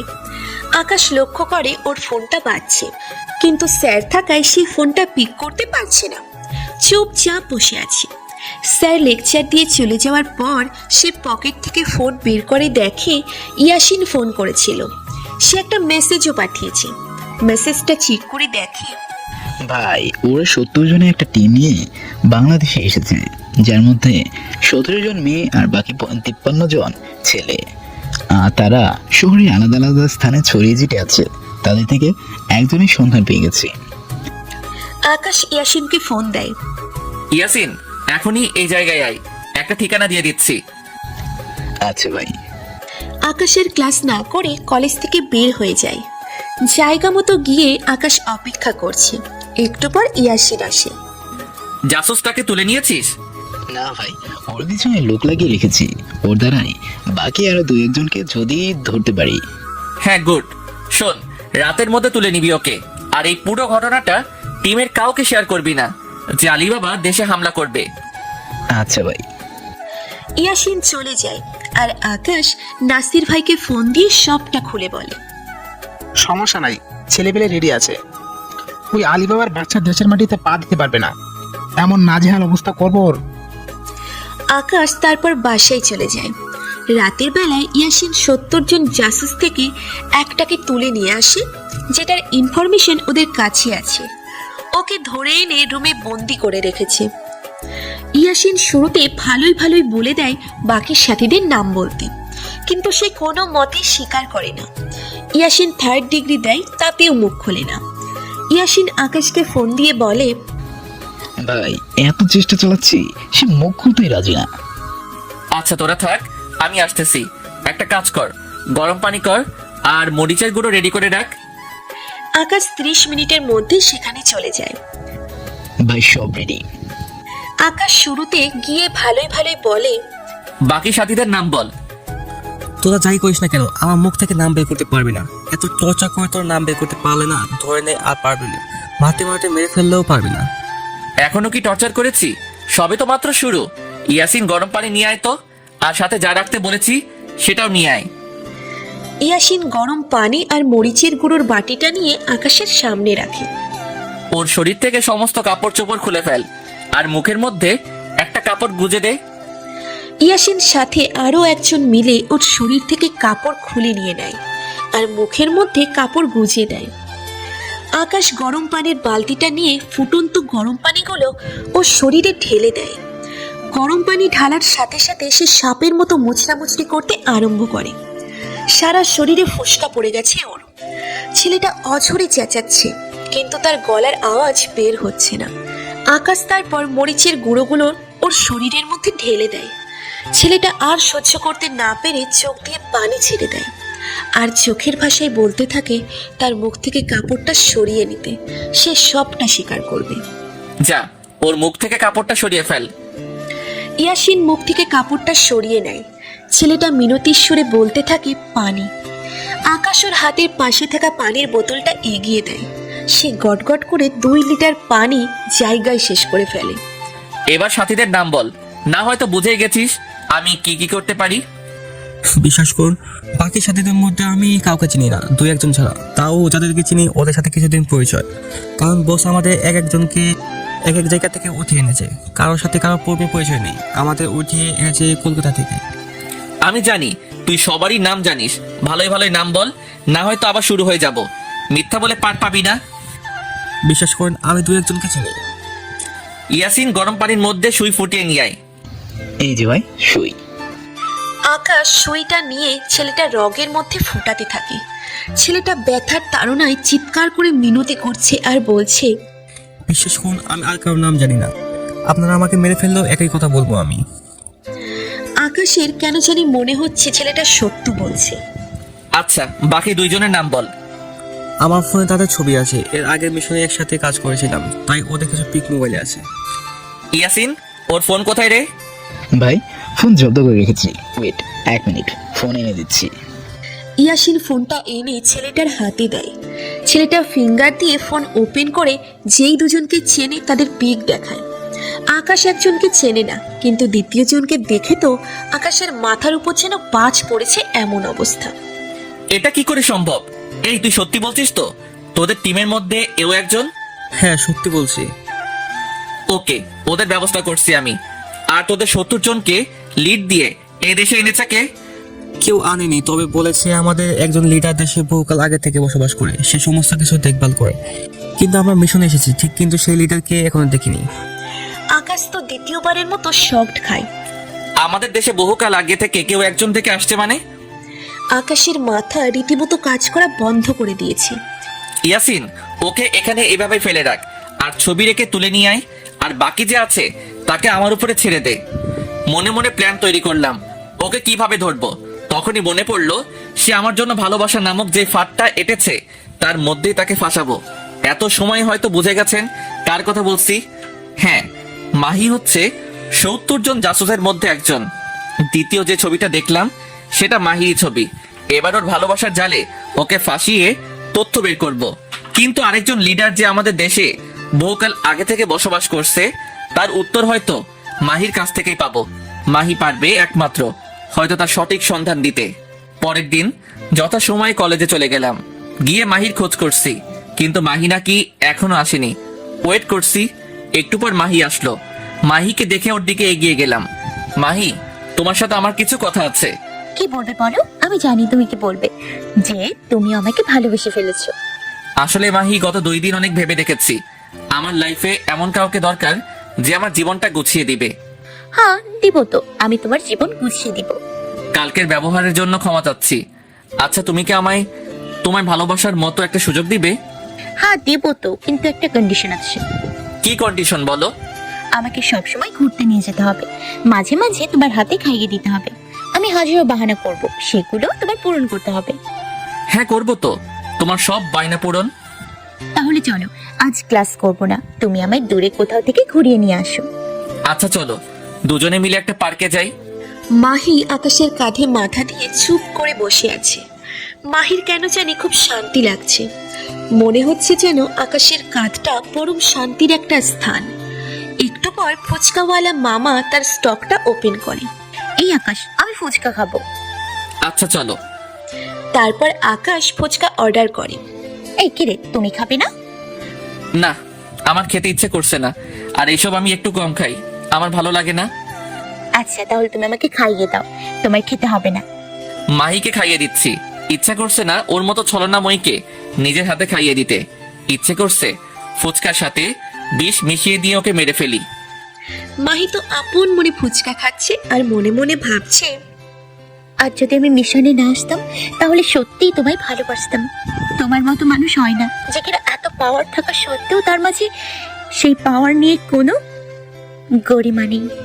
আজ খুব খারাপ লাগছে, যেদিন আমি তোমায় নিজ হাতে মারবো সেদিন আমার কেমন অবস্থা হবে তার পূর্বাভাস পাচ্ছি।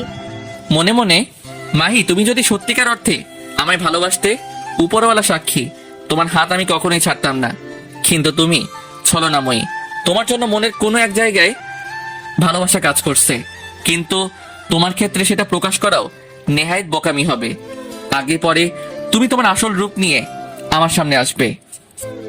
সেদিন অনেকটা সময় পার্কে সময় কাটাই দুজনে একসাথে মিলে। পরে আসার সময় দুজনের নাম্বার আদান প্রদান করে নেয়। আকাশ বাসায় এসে ক্লাস ব্যাগটা টেবিলের উপর রেখে বিছানায় শরীর এলিয়ে নেয়। এমন সময় ইয়াসিন ফোন করে। ভাই, জাসুস ওইটাকেও তুলে নিয়ে এসেছে। দুইটাকে একই সাথে বন্দি করো। প্রথমে ভালোই ভালো জিজ্ঞেস করো, যদি সঠিক উত্তর না দেয় গতকাল আমি যেমনটা করেছি সেই রূপ আচরণ করবি। আচ্ছা ভাই। আর শোন, শহরে বা গ্রামে গঞ্জে আমাদের মাফিয়ার যত ক্রু আছে সবাইকে অ্যালার্ট করে দে, যে কোনো সময় যদি ডাক দেই সাথে সাথে যেন উপস্থিত থাকে। আচ্ছা ভাই, সবার কাছে খবর পৌঁছে দিচ্ছি। ইয়াসিন ভালোই ভালোই জাসুস থেকে উত্তর চাই। সে প্রথমে না করে, পরে গতকাল যেই জাসুসটাকে আটক করেছি তাকে ওর সামনে আনে আর বলে, দেখ, একবার যদি ভালো ভালো মুখ না খুলিস তাহলে তোর হ্যালো এমনটা করবো। সে ভয়ে সব কিছু স্বীকার করে। তার কাছে যত সন্ধান ছিল সব কিছু ইয়াসিনকে খুলে বলে। আকাশ না খেয়ে ঘুমিয়ে পড়ে। বিকেলবেলা ঘুম ভাঙে ফোনের আওয়াজে। মাহি ফোন করেছে। আমার বাবুটা কি করে? এই তো ঘুমাচ্ছি। খাবার খেয়েছো? না, আসলে বাসায় এসে শরীরটা ক্লান্ত লাগছিল, তাই শরীরটা এলিয়ে দিয়েছি বিছানায়। কখন যে ঘুমিয়ে গেছি তা বলতে পারবো না। এই কি বললাম, তুমি এখনো খাওনি মানে কি? যাও এখন গিয়ে উঠে খেয়ে নাও। আচ্ছা বাবা, যাচ্ছি। তো এত রাগ করার কি আছে? চুপ থাকো, একদম কথা বলবা না। কত সময় হয়েছে এখনো না খেয়ে আছো, আর বলছো রাগ না করতে? আচ্ছা যাচ্ছি। আকাশ ফোন রেখে দিয়ে ফ্রেশ হয়ে নেয়। তারপর বাহির থেকে খাবার অর্ডার করে সেগুলো খেয়ে নেয়। খেয়ে দিয়ে বিকেলবেলা জাসুস দুইটাকে যেখানে রেখেছে সেখানে যায়। ভাই, জাসুসটা ভয়েস সব বলে দিয়েছে। ওর কাছে যতটুকু তথ্য ছিল সবটা বের করেছে। তবে বাকি আরো বহু মানুষ আছে, তাদের কোনো অস্তিত্ব খুঁজে পাওয়া যায় নাই। সমস্যা নাই, পরের জন থেকে যা তথ্য বের করেছিস তাদের সব কয়টাকে আটক কর, দেখবি সবার খবর পেয়ে যাবি। আকাশ ইয়াসরবির ভাইকে ফোন দেয়। আকাশ ভাই, হ্যাঁ বলো। আপনাকে বলেছিলাম ওই আলী বাবাকে বোঝানোর জন্য। ভাই, ওই শয়তান আমার কথা শুনছে না, সে নিজেকে বড় ডন মনে করতেছে। ভাই আপনি বলেন, ওই শয়তানকে কি করব? লাথি খাওয়া মানুষ কখনো কথায় মানে না, ওকে সার্চ করতেই হবে। এবার ওই আলী বাবা দেখবে খারাপ নজর দেওয়ার পরিণাম কতটা ভয়ঙ্কর হয়। এদিকে মাহি ফোন করে তার বসকে বলে, বস আমি বলেছিলাম না আর কিছুটা দিন সময় দেন, ব্যাটাকে লাইনে নিয়ে আসবো। দেখেছেন ব্যাটাকে লাইনে নিয়ে এসছি। গুড প্লে, চালিয়ে যাও, সময় মতো খেল খতম করে দেবো। আর মাহি, আমাদের কিছু জাসুসের কোনো খবর পাচ্ছি না, প্রায় 10-12 জন জাসুসের এক অবস্থা। আচ্ছা আমি খবর লাগাচ্ছি কি হয়েছে। আকাশ আসার সময় ইয়াসিনকে বলে আসে জাসুস দুইটাকে জমের বাড়ি পাঠিয়ে দিতে। ইয়াসিন জাসুস দুইটাকে মেরে একটাকে নদীতে ভাসিয়ে দেয়, আর একটাকে টুকরো টুকরো করে শহরের বিভিন্ন স্থানে ছড়িয়ে ছিটিয়ে ফেলে রেখে আসে। এইভাবেই আরো 10 দিন অতিক্রম হয়ে যায়। মাফিয়া টিম 70 জন জাসুস সব কয়টাকে আটক করে, তারপর একে একে সব কয়টার কাম তামাম করে। অন্যদিকে মাহির আর আকাশের সম্পর্ক যেন দিন দিন গভীরই হচ্ছে, তবে দুজনেই সবটা উপর থেকে প্রকাশ করে ভিতরে দুজনের অন্য কিছু চলছে। তবে মাহি কেন যেন সত্যি দুর্বল হয়ে পড়ছে। আকাশের ভালোবাসা তার কেন যেন মনের মধ্যে দিন দিন জায়গা করে নিচ্ছে। মাহি নিজে দ্বিধাদ্বন্দ্বে পড়ে যাচ্ছে, তার সাথে এসব কি হচ্ছে। এসেছে মিশনে, কিন্তু প্রতারণা করতে গিয়ে সে যেন নিজেই সত্যিকার অর্থে তার মধ্যে ধাবিত হয়ে পড়েছে। কারণ আকাশ তার সর্বদা কেয়ার করে, সর্বদা তার ভালো খারাপের দেখভাল করে। একদিন আকাশ আর মাহি কলেজের পাশে একটা জায়গায় বসে আছে। হঠাৎ অন্য একটা গ্যাংয়ের কিছু ছেলেপেলে মিলে কলেজে এসে হাঙ্গামা শুরু করে। কলেজের ছেলেপেলেদেরকে মারতে শুরু করে। এই কলেজের কিছু ছেলেপেলেদের সাথে নাকি তাদের পুরনো কিছু শত্রুতা আছে। দেখি মাহি, তুমি তো শহরের মাফিয়ার লিডার, তুমি গিয়ে সমস্যাটা সমাধান করো। আরে এগুলো আমার বাম হাতের কাজ, তুমি বসো আমি এক্ষুনি আসছি। বলে কিছু ছেলেপেলে নিয়ে সেখানে যায়, কিন্তু তারা উল্টে মার খেয়ে সেখান থেকে চলে আসে। খালি মাহি একা সেখানে দাঁড়িয়ে আছে। ছেলেগুলো মাহির দিকে এগোতে থাকে আর খারাপ খারাপ ভাষা ব্যবহার করতে থাকে। একটা ছেলে কোমর থেকে ধামা বের করে মাহিকে কোপানোর জন্য। যেই না মাহিকে কোপ দিবে, মাহি ভয়ে চোখ বন্ধ করে ফেলে, আর আকাশ দৌড়ে গিয়ে ছেলেটার সেনার মধ্যে একটা সজোরে লাথি মারে। ছেলেটা কয়েক হাত দূরে গিয়ে পড়ে। বাকি যারা আছে সবাই আকাশের দিকে একত্রে এগিয়ে আসে। আকাশের পকেটে অল টাইম একটা সিজার ব্লেড থাকে, সেটা হাতে নিয়ে একটা একটা করে মারতে থাকে। কারো হাতে, কারোর পেটে, সব কয়টা মাটিতে শুয়ে গড়াগড়ি করছে। মাহি দৌড়ে এসে আকাশকে জড়িয়ে ধরে আর কান্না করে দেয়। এই পাগলি, কান্না করছো কেন? আমি আছি তো, আমি থাকতে তোমার গায়ে কে হাত দিবে? এমন বুকের পাঠা কার হয়েছে যে আমার কলিজার গায়ে হাত দিবে? এদিকে পুরো কলেজ হা হয়ে তাদের দুজনের দিকে তাকিয়ে আছে, তাদের কেমিস্ট্রি দেখছে। মাহি আকাশের বুকের মধ্যে মুখ গুজে দিয়ে কান্না করেই যাচ্ছে। সে আজ বুঝে নিয়েছে আকাশ কেমন, কাকে সে ধোঁকা দিতে যাচ্ছে, যে তাকে মৃত্যুর হাত থেকে বাঁচিয়ে আনলো সেই তাকেই। সে আজ বুঝে গেছে আকাশের বুকেই তার শেষ ঠিকানা। না, আমি আকাশকে ধোকা দিতে পারবো না। আজ আমি আমার মনের উত্তর পেয়ে গেছি। ওকে নিয়ে আমি দূরে কোথাও চলে যাব, থাকবো না আর এই শহরে। দুজনে মিলে দূরে কোথাও গিয়ে ঘর সংসার করবো। এদিকে আকাশ মাহিকে শান্ত করতে ব্যস্ত। তারপর মাহিকে কোনো রকম শান্ত করে বুঝিয়ে শুনিয়ে বাসায় দিয়ে আসে। মাহি যেন পাগল পাগল হয়ে যাচ্ছে, কারণ সে আকাশকে হারাতে পারবে না। এভাবে আরো কিছুদিন কেটে যায়, বাকি মাত্র 3 দিন। আকাশ এই কয়দিনে লক্ষ্য করেছে মাহিও কেমন যেন পরিবর্তন হয়ে গিয়েছে। আকাশ যে সময়টা ওর সাথে থাকে, সেই সব সময় আকাশের সাথে ছায়ার মতো লেগেই থাকে, আর দূরে থাকলে সর্বদা ফোন দিয়ে খোঁজ খবর নেয়। সকাল থেকে মাহির ফোনে ওর বস ফোন করছে, কিন্তু সে ভয়ে ফোন রিসিভ করছে না। সে বসকে কি বলবে, আর সে আকাশকে ধোকা দিতে চায় না। বস বেশ কয়েকবার ফোন দেয়, না পারাতে ফোন রিসিভ করে। কি সমস্যা মাহি, এত সময় ধরে ফোন দিচ্ছে, ফোন রিসিভ করছো না কেন? বস একটু সমস্যায় ছিলাম, আকাশ আমার সাথে ছিল তাই ফোন রিসিভ করিনি। মিথ্যে বললাম। ও শোনো, হাতে আর বেশি সময় নেই, তোমার ফোনে একটা ঠিকানা টেক্সট করবো আমি, তখন তুমি আকাশকে ফুসিয়ে ফাঁসে আমার টেক্সট করার ঠিকানার মতো চলে আসবা। যদি কোনো কারণে এদিক ওদিক হয়, জানোই তো তোমার মায়ের অপারেশন হবে না টাকার কারণে। মাহি কি করবে কিছুই মাথা কাজ করছে না। সে এমন মিশনে যোগ দিয়েছে কারণ এই মিশনটা করলে তারা তাকে মোটা অঙ্কের একটা টাকা দিবে। যা দিয়ে তার মায়ের চিকিৎসা সে ভালোভাবে করাতে পারবে। তার মায়ের লিভারে টিউমার ধরা পড়েছে, সেটার অপারেশন করতে হবে। একদিকে আকাশ, অন্যদিকে তার জন্মদাত্রী মা। কাকে রেখে কাকে বাঁচাবে সে? আমার মাকে বাঁচাতেই হবে। মনের মধ্যে পাথর রেখে না না বস, মিস হবে না। আমি ওকে নিয়ে ঠিকানা মতো চলে আসবো। বস ফোন কেটে দেয়। মাহি মাটিতে বসে কান্না করে দেয়। আকাশ, বিশ্বাস করো, শুরুতে আমি তোমায় ঠকাতে চেয়েছিলাম, কিন্তু পরবর্তীতে তোমার সাথে থাকতে থাকতে তোমায় ভালোবেসে ফেলেছি। তোমায় ছাড়া থাকবো কি করে আমি আকাশ? বলে কান্নার মাত্রা আরো বাড়িয়ে দেয়। আকাশ সমস্ত মাফিয়ার ক্রোদেরকে একত্রে করার সিদ্ধান্ত নেয়। অন্যদিকে আলিবাবা পরিপূর্ণভাবে প্রস্তুত। আজ বাদে কাল সে বাংলাদেশে হামলা করবে। তারপর বাংলাদেশটাকে সে তার নিজের দখলে করে নেবে। আর সে এই দেশে গড়ে তুলবে সন্ত্রাস আর জঙ্গিবাদ। সে এখনো জানে না তার জন্য কাল অপেক্ষা করছে। তার মৃত্যু ওই কালের হাতে লেখা আছে। আলিবাবা আরও কয়েকটা টিম বাংলাদেশে পাঠায়, যে শহরের বিশেষ বিশেষ জায়গায় মাইন ফিট করে রাখতে। সে আগামীকালকে বাংলাদেশে আসবে। আকাশ মাফিয়ার সমস্ত ক্রোদেরকে একত্রে করে সবার উদ্দেশ্যে কিছু কথা বলে। যে আমাদের দেশ আজ বাদে কাল অন্যরা ছিনিয়ে নেওয়ার চেষ্টা করবে, তোমরা কি তাদের বিরুদ্ধে রুখে দাঁড়াবে না পিছু হেঁটে যাবে? সকলেই একত্রে বলে ওঠে, আকাশ ভাই, আমরা কখনোই পিছু হাঁটবো না। যত জয় হোক না কেন, বাইরের যে কোনো খারাপ শক্তি আমাদের দেশকে ছিনিয়ে নিতে পারবে না। তাহলে কালকের জন্য রেডি থাকো। সকলেই ওই আলিবাবা আর তার টিমের সমস্ত সদস্যকে মেরে এই বাংলার মাটিতে পুঁতে রাখবো। আকাশ তারপর বাসায় চলে যায়। বাসায় গিয়ে মাহিকে ফোন দিচ্ছে, কিন্তু সে রিসিভ করছে না। আকাশ অনেকগুলো ফোন দেয়, তাও কোনো খবর নাই। মাহি একটু পর নিজেই ফোন দেয়। কলিজে সরি, আসলে ওয়াশরুমে ছিলাম, দেখতে পাইনি। আচ্ছা যাও, ফ্রেশ হয়েছো, এবার কিছু খেয়ে নাও। আচ্ছা, আর কিন্তু বিকেলে দেখা করব। আচ্ছা। তারপর আকাশ খেয়ে দিয়ে একটু বিশ্রাম নেয়।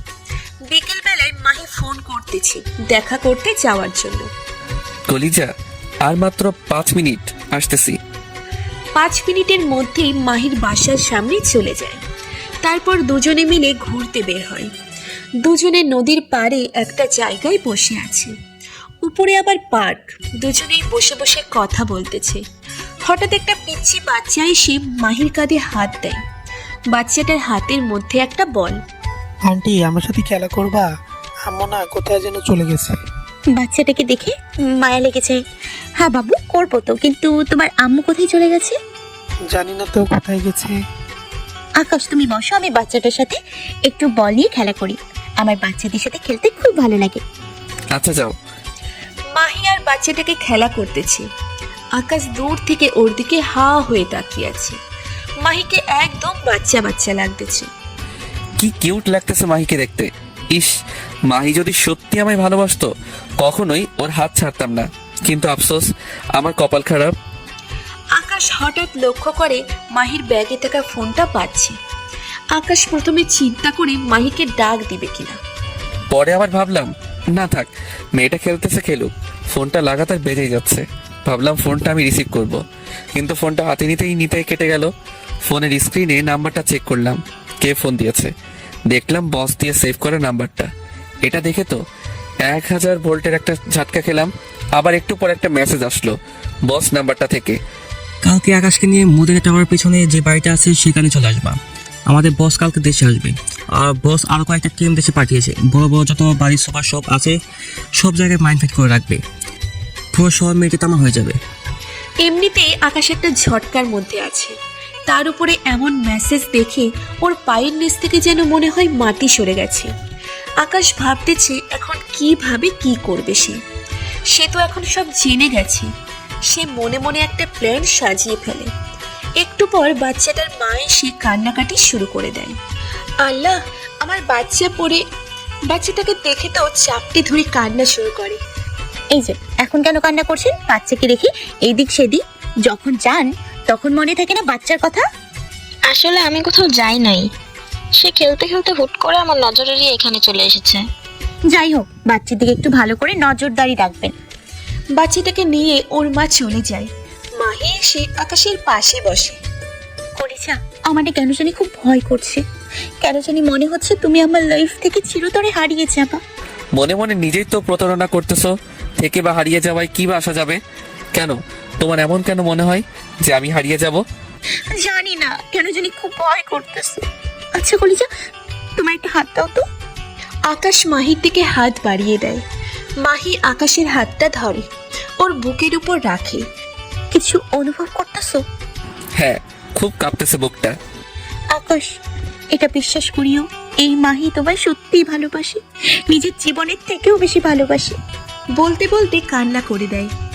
আকাশ মাহির কথা শুনে কেন জানি মনে হচ্ছে এই কথাগুলো মিথ্যা না, এই কথাগুলোর মধ্যে অদ্ভুত একটা পাওয়ার আছে যা আকাশকে বারবার ভাবতে বাধ্য করছে।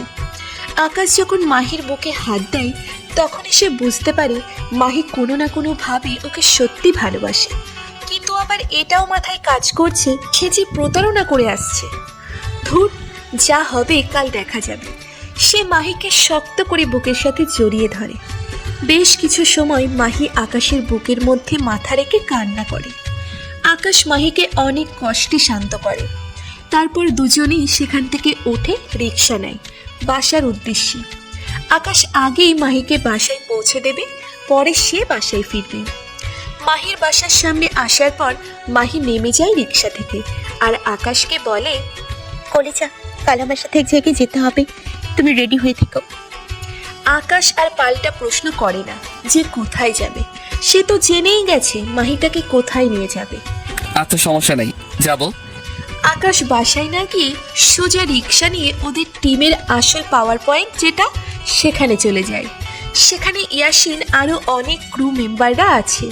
সে ইয়াসিন আর যারা এখন মজুদ আছে সবাইকে নিজের প্ল্যানটা বলে। ইয়াসিন তো কোনো মতেই রাজি না যে আকাশ একা যাবে। তার কথা হচ্ছে সেও যাবে তার সাথে।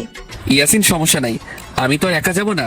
আমি যাওয়ার কিছু সময় পর একটা সিগন্যাল পাঠাবো তোর ফোনে, বা যদি সিগন্যাল পাঠাতে না পারি তাহলে 30 মিনিট ওয়েট করবি, পরে সোজা হামলা করবি।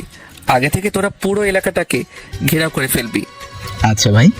আর শোন, ওরা শহরের সমস্ত বড় বড় যত বাড়ি বা টাওয়ার আছে সব জায়গায় মাইন ফিট করবে, সেগুলো ডিফিউজ করার ব্যবস্থা কর।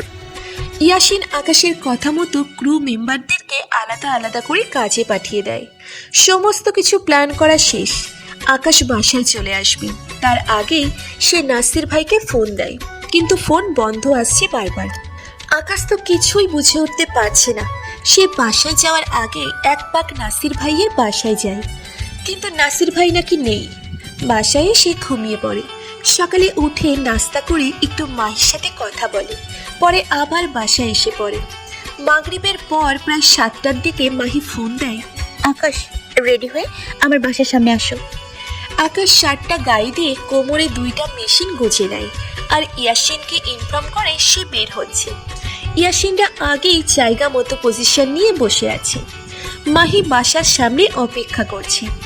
আকাশ গাড়ি নিয়ে রওনা হয়েছে, কিন্তু মাহির কেন জানি চোখ মুখ লাল হয়ে যাচ্ছে। চোখের কোণে বেয়ে পানি পড়তে আরম্ভ করে। সে চোখের পানিগুলো মুছে নেয়। একটু পর আকাশ আসে। কলিজা, তুমি রেডি তো? হ্যাঁ কলিজা। আকাশ মাহির দিকে নজর পড়তেই ওর চোখ যেন ফেরাতে পারছে না। একদম হুড় পরির মতো লাগছে মাহিকে। আকাশ মাহির দিকে এক নজরে চেয়ে আছে। আকাশ, হয়েছে, চলো। মাহির কথায় আকাশের হুঁশ ফিরে আসে। ও চলো। এই ওয়েট, একটা কাজ বাকি বলে মাহি আকাশকে শক্ত করে জড়িয়ে ধরে। মাহির চোখ বেয়ে টপ টপ করে পানি ঝরছে। সে মনে মনে আকাশ থেকে মাপ চেয়ে নেয়। কলিজা, আমায় মাফ করে দিও। তোমায় সত্যি ভালোবাসি, কিন্তু তারপরেও তোমার সাথে ছলনা করতে হচ্ছে আমার মায়ের চিকিৎসার জন্য। এই মাহি, কি হয়েছে, যাবে না? মাহি চোখের পানি মুছে নেয় আকাশ না দেখার মতন করে। হ্যাঁ, যাবো তো, চলো। মাহি আকাশকে নিয়ে বসের ঠিকানা মতো চলে যায়। আকাশ বাসায় যাওয়ার পর দেখে কেউ নাই, পুরো বাসা ফাঁকা। কিন্তু একটু পর এই পুরো বাড়ি ঘেরাও করে ফেলে আলিবাবার ছেলেরা। ওরা সবাই লুকিয়েছিল, 50-60 জন হবে ছেলে। মাহি সুন্দর করে সাইড হয়ে যায়। আকাশ এতজনের সাথে কখনোই পেরে উঠবে না। এমন সময় আলিবাবা আসে। আলিবাবা বাংলাদেশে চলে আসছে। মাহি আলিবাবার সাথে গিয়ে দাঁড়ায় আর মাথা নিচু করে দাঁড়িয়ে আছে। আকাশ, এখনো সময় আছে, ভালোই ভালোই আমার দলে যোগ দে, ভালো একটা অবস্থান করে দিব তোর। আলিবাবা বাংলাও পারে। তোর মতো দেশদ্রোহীর সাথে মিলে কাজ করবো সেটা ভাবলি কি করে? আই, তোর খুব দেমাগ, হ্যাঁ? আই, তোরা চেয়ে চেয়ে কি দেখছিস? যা ওর কলিজাটা শরীর থেকে চিড়ে নিয়ে আয়, আজ দেখবো ওর কত বড় কলিজা হয়েছে। আমার সামনে বড় বড় কথা বলে। ছেলেপেলে আকাশের দিকে এগিয়ে আসে মারার জন্য। আকাশ ছেলেগুলোকে একাই মারতে শুরু করে। 10-12 জনকে সে কিছু সময়ের মধ্যে মাটিতে শুইয়ে দেয়। এবার আরো কিছু ছেলেপেলে এগিয়ে আসে ওকে মারার জন্য, হাতে বিভিন্ন রকমের তলোয়ার। আকাশ পকেট থেকে সিজার ব্লেডটা বের করে আর একে একে ওইগুলাকেও মেরে মাটিতে ফেলে দেয়। এমন সময় কেউ একজন এসে আকাশের মাথায় সজোরে বাড়ি দেয়, লোহা জাতীয় কিছু একটা দিয়ে। আকাশ পিছনে ফিরে যখন দেখে মানুষটাকে, তার চোখ বড় বড় হয়ে যায়। আকাশ পিছন ফিরে দেখে নাসির ভাই, যাকে সে অন্ধের মতো ভরসা করত, সেই নাসির ভাই তার সাথে। আকাশের যেন বিশ্বাসই হচ্ছে না, আকাশের মাথার পেছন সাইড থেকে চুইয়ে চুইয়ে রক্ত পড়ছে, তাও সে হার মানবে না। নাসির ভাইকে শরীরের সমস্ত শক্তি দিয়ে লাথি মারে। নাসির ভাই সোজা মাটির উপরে গিয়ে আছড়ে পড়ে। আলিবাবার লোকেরা এসে আকাশকে ধরে ফেলে, এমনভাবে ধরেছে সে নড়তে চড়তেও পারছে না। আলিবাবা এসে আকাশের থুতনির মধ্যে হাত দিয়ে, আই কুত্তার বাচ্চা, তোর অনেক পাওয়ার, হ্যাঁ? নিজেকে এই শহরের ডন মনে করিস? ভালোই ভালোই বলেছিলাম আমাদের দলে যোগ দেওয়ার জন্য, কিন্তু তুই করিসনি। এবার মরার জন্য রেডি হ। আলিবাবা একজনের হাত থেকে পিস্তল নিয়ে আকাশের দিকে তাক করে। এমন সময় নাসির ভাই মাটি থেকে উঠে এসে, আলী বাবা, না, ওকে তুমি নয়, আমি মারবো। অনেক বছর ওর হয়ে কাজ করেছে, কিন্তু সে জানে না আমি তার বাপ, আর ওর কত বড় সাহস আমাকে লাথি মারে। বলে আলিবাবার হাত থেকে পিস্তলটা নিয়ে নেয়। তারপর আকাশের দিকে পিস্তল তাক করে যেই না ওকে শুট করে, মাহি দৌড়ে আকাশের সামনে এসে পড়ে আর বুলেটটা মাহির শরীর ছিদ্র করে অপর প্রান্ত দিয়ে বের হয়ে যায়। মাহি মাটিতে পড়ে আছে। অন্যদিকে ইয়াসিন আর পুরো মাফিয়ার সমস্ত ক্রুরা ওয়েট করছে কখন আকাশ সিগন্যাল দিবে, কিন্তু 30 মিনিট আপ হয়ে গেছে, এখনো সিগন্যাল আসেনি। তাই তারা সিদ্ধান্ত নেয় এখনই হামলা করবে। ইয়াসিন সবাইকে নিয়ে মদিনা টাওয়ারের পিছনে যায়। পিছনে যাওয়ার সাথে সাথেই আলিবাবার লোকেরা খবর পেয়ে যায়, আর ওরা অস্ত্রশস্ত্র নিয়ে মাফিয়ার ক্রোর উপরে হামলা করে। কিন্তু মাফিয়ার এত হাজার ক্রোর সামনে আলিবাবার এই অল্প সংখ্যক লোক মশা মাছির থেকেও ছোট্ট একটা প্রাণী। মাফিয়ার ক্রুরা আলিবাবার টিমের সব কয়টাকে আটক করে, সাথে আলিবাবা ও নাসির ভাইকেও। আকাশের মাথা যেন ভো ভো করে ঘুরতেছে, সে যেন শক্তিই পাচ্ছে না কিছু করার মতো। ইয়াসিন দৌড়ে গিয়ে আকাশকে ধরে। ভাই, আমার কি হয়েছে? আমার কিছু হয় নাই, মাইকে দেখ। ভাই, ওনার তো শরীর থেকে প্রচুর পরিমাণে রক্ত বের হচ্ছে। তাড়াতাড়ি হসপিটালে নিয়ে যা, আর আমি এদিকটা দেখছি। ইয়াসিন তাড়াতাড়ি গাড়িতে করে মাহিকে হসপিটালে নিয়ে যায়। আকাশ পায়ের থেকে জুতা খুলে আলিবাবার গালে কষিয়ে কয়েকটা লাগিয়ে দেয়। নাসির ভাইকেও কয়েকটা মারে। এই বাচ্চা ছেলে, আমাকে যত মারবি মার, কিন্তু আমাদের কাজকর্ম তুই কখনো দমিয়ে রাখতে পারবি না। একটু পরেই পুরো শহরটা তামা হয়ে যাবে, তোরা শুধু দেখেই থাকবি। তোরা আমার কাজকর্মের কাছে বাচ্চার চাইতেও ছোট। সেই সবটা নিজের ভিতরেই রেখে দে। আমি ছেলেপেলেকে অনেক আগেই মাইন্ড ডিফিউজ করতে লাগিয়ে দিয়েছি। আকাশ ঠিকমতো কথাও বলতে পারছে না, কথা বলতে বলতে ঢুলে পড়ে যাচ্ছে। এই, তোরা কোথায়? এখান থেকে একটাও যেন নিজের মাটিতে ফিরে যেতে না পারে। সব কয়টাকে মেরে পাশেই কবরস্থানে পুঁতে দিয়ে আসবি, সাথে এই 2 মুখী সাপ নাসির, ওকেও মেরে পুঁতে দিবি। বলতে না বলতেই আকাশ মাটিতে পড়ে যায়। ছেলেপেলেরা ধরে আকাশকে হসপিটালে নিয়ে আসে। একদিন পর আকাশের জ্ঞান ফিরে আসে। সে জ্ঞান ফেরার পর পাগলের মতো আচরণ করতে থাকে। মাহি, এই মাহি, তুমি কোথায়? ইয়াসিন আকাশকে শান্ত করে। ভাই, মাই ঠিক আছে, আপনি চিন্তা করেন না। না, আমি আমার মাহিকে দেখবো। আল্লাহ, এবার কি হবে ওনার? এই অবস্থা তো ভালো না। ডাক্তারের সময় দিয়েছে 48 ঘন্টার মধ্যে জ্ঞান না ফিরে আসলে এর চিন্তা ছেড়ে দিতে। অলরেডি একদিন পার হয়ে গেছে, এখন জ্ঞান ফেরার কোনো নাম নিশান নাই। এই ইয়াসিন, তুই আমাকে মাহির কাছে নিয়ে চল। ইয়াসিন চুপ করে আছে মাটির দিকে তাকিয়ে। ইয়াসিন, কি বলেছি শুনিসনি? আমাকে মাহির কাছে নিয়ে চল এখনই। ইয়াসিন না পারতে আকাশ মাহির কাছে যায়। আকাশ মাহির কেবিনে ঢোকার পর দেখে যে মাহি একটা বেডের উপরে শুয়ে আছে, মুখে মাস্ক লাগানো। আকাশ মাহির এই অবস্থা দেখে তো আর নিজেকে ঠিক রাখতে পারে না, মাহিকে জড়িয়ে ধরে কান্না করে দেয়। মাহি, তুমি এমনটা কেন করলে?